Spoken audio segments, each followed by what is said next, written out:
Hey guys, welcome back to another episode of Jermaine Morgan TV. Today I'm going to answer two questions that I know a lot of you have. How and where do I apply all of this stuff? So stay tuned.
All right, welcome back, guys. Like I said, today we're going to be talking about how to implement this stuff. Where do I apply it? The questions that a lot of you guys ask. Matter of fact, I was having a conversation with somebody not too long ago, and they was telling me they was watching a really well-known program. It was like I was listening to the bass player, and I was hearing him play all of this stuff, and I'm saying in my mind, I can play all of that.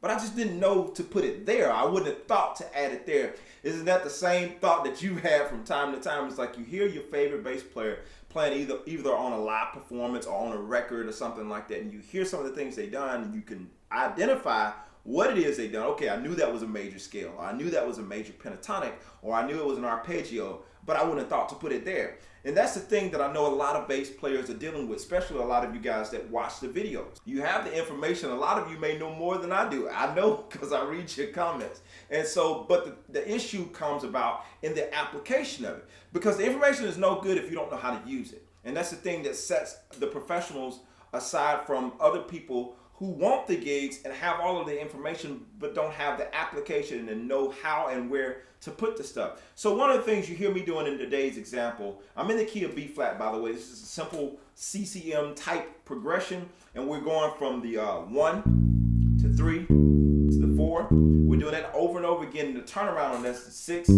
7, 1. So how do I implement something that helps to move this along to make it feel like I'm adding a little bit more to the groove? When in actuality, I'm just taking stuff that I already know and flipping it. That's the short version of how you can say it. You're just taking what you know already and flipping it and learning how to implement better ideas into the playing. Now, the first thing I'm going to tell you before we add anything, the one way you can speed this up the fastest is to begin to start listening to your favorite players. Begin to start listening to your favorite albums, but don't just listen and just, enjoy it. You've done that already, but put in the work now. Start transcribing these records, or in layman's terms, start sitting down with them and figuring out what they're doing and playing it verbatim. Yes, learn exactly what they're doing. And some of you might be saying, man, I don't want to become a copycat.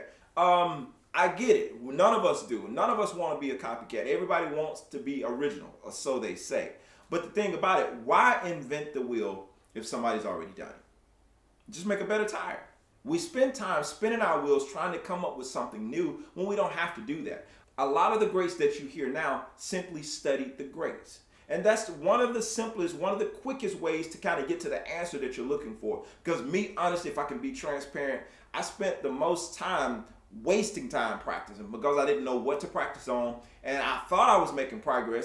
I would learn a lick here, learn a riff there, but I didn't know how to apply it to anything I was playing. So I had a lot of information, but not application, so to speak. So the thing that helped me the most, especially as I began to move into a more professional setting, playing around more professional cats, it caused me to have to learn more and more music. Now, as I learned that music, I started hearing the application.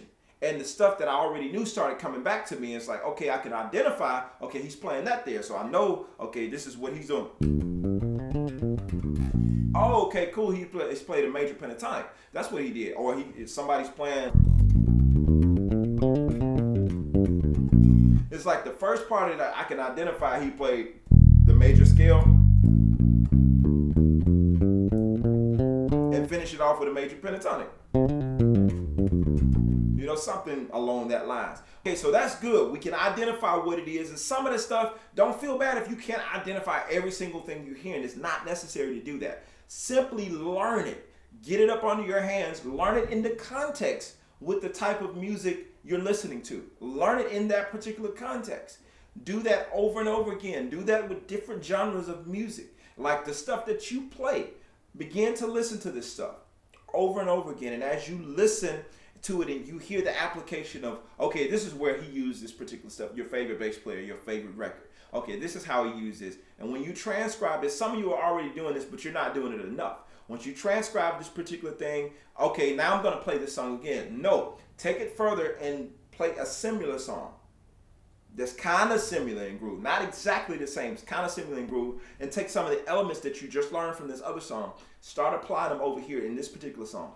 So what that's doing for you now, that's beginning to build your application, your know-how. Now I know how to take this little thing that he did in this song and apply it over here, and it kind of works in this groove. Okay, now once you got that under your hands, because this at this point it's starting to become part of your muscle memory.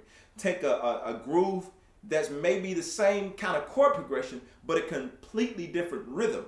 And so now you start applying those same things in a different type of rhythm. So you have a better idea. Okay, so everything ain't working out right away. It's like, okay, I messed up on that. That didn't go quite. That's practice. Now you're learning. You're learning how to apply this, and you're figuring out your own way. You're starting to chart your own course. And what we do is we begin to do that over and over again. You listen and start applying. Listen, start applying. Listen, start applying. And now what thing that happens, not only do you apply the things that you're hearing from your favorite players, you also implement the things that you know from your own arsenal.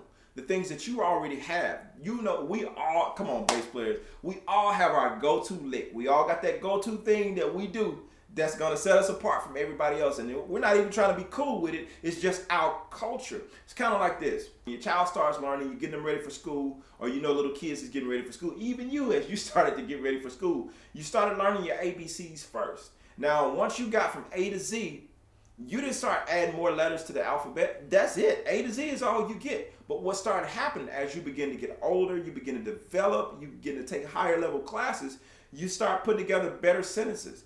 So it's the same thing when it comes to your playing. You don't continue to add more notes. You just figure out better ways to implement the things that you've learned into your playing. And you keep building. You keep building. And that's how you get better and better. So these are just a few examples of some things that you can do right now to start implementing these things into your playing. You don't have to wait 6 months down the road. You can start seeing changes in your playing right away if you start doing these things and putting that time in, transcribing different things, and applying your stuff that you already know to the things that you've already transcribed. If you want to dig a little bit deeper into this lesson, I encourage you to click the link in the description below as we continue along with this thought in the monthly membership. If not, I appreciate you for rocking with me today. I will catch you on next week. Be sure to leave a comment. Let me know if this was helpful to you, and I'll see you guys on next week. All right, I'm out. Peace.